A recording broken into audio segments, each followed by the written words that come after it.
What's going on, everybody? I hope you're enjoying your Hump Day Wednesday morning so far. This is NYG Jeffy T85 here, and I want to talk about the Battle of the Benches for this upcoming series that's going to be starting on Saturday afternoon in Philadelphia between the Brooklyn Nets and the Philadelphia 76ers down in Philadelphia, Pennsylvania.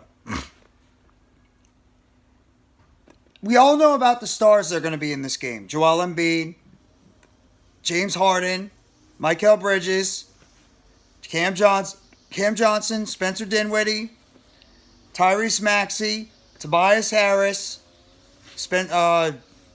Nicholas Claxton. What about the guys coming off the bench? What kind of key roles are the bench players going to be playing in this series? And can the benches on both sides potentially decide who might have the advantage going into the series overall? You look at guys like on the Nets side, Joe Harris, Seth Curry, Royce O'Neal, to name a few. And you look at the Sixers side. You got McDaniels, you got Shake Milton, you got Paul Reed. All these guys can end up playing bigger factors in this series than many believe originally. And it could also be the thing that turns the tide completely in the favor of whichever team is involved in the series. Now, you might look at the first glance and you say, well, look at the difference in the lineups. How are the Nets going to be able to stop Joel Embiid, James Harden, Tyrese Maxey, and Tobias Harris on offense? But then you got to look at the Sixers. You see the emergence of Mikal Bridges. You see how well that Cam Johnson has been shooting lately. Spencer Dinwiddie is facilitating the ball excellently lately. And you got Nicholas Claxton at the center position. How are these teams going to be able to counter those guys? Well, it's really going to be coming more down to what is going to be happening on that bench. Because when you take out the starters eventually, when they need to get their breathers, and you need quality minutes off the bench, which one of those benches is going to be able to go out there and be able to provide an offensive spark and be able to make some defensive stops as well on the court to be able to help out your centers? That's what you really want to know.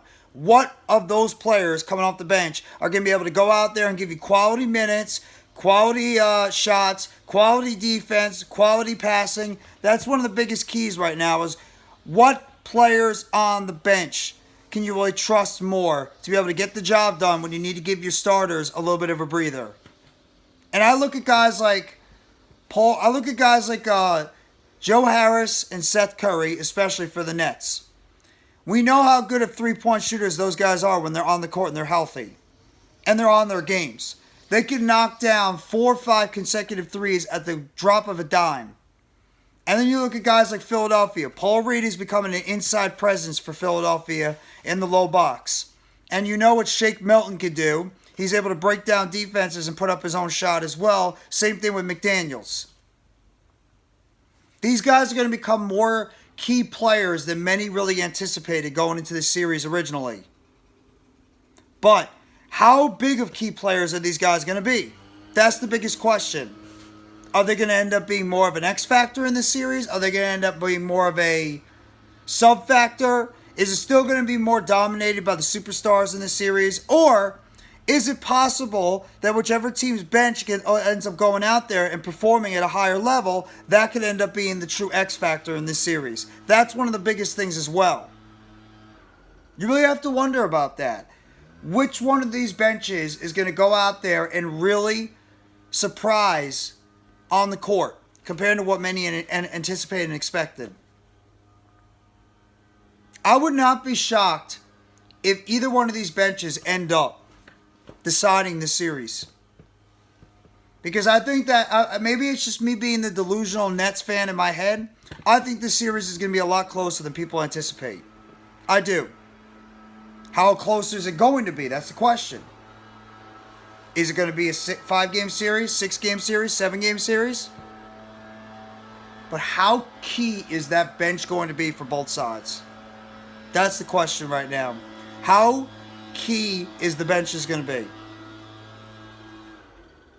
I think the Nets bench might be a little bit better because I think they have the better veteran experience.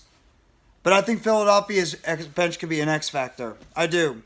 Especially if you get key contributions from guys like Montrezl Harrell and Dwayne Dedmon, to name a couple. So, We all know about the key starters and the superstars in this series, but what about the bench guys? That's what you have to look at. That's what you also have to count and look at as X factors in this series and how they might perform and how they could lift their team over the top. Don't keep that in mind and don't just brush that to the side how important the bench factors can be in this series. Just want to bring that up real quickly in this quick little video about the X factors in the bench and how they can really turn the tide in this series overall. Hit that like button if you haven't already. Give a sub to NYGJeffyT85. More news, updates, chatter surrounding the Brooklyn Nets. Turn on the bell for notifications. The next video is short dropping on the channel surrounding the Nets. And let me know in the comment section what you think about the bench and the X factor that they could be going into this first round NBA series starting on Saturday in Philadelphia between the Nets and the Sixers. Thank you very much, everybody. I hope you all enjoy the rest of your Hump Day Wednesday. Take it easy, and as always, let's go Brooklyn Nets. It's a Nets world, and we're all just living in it.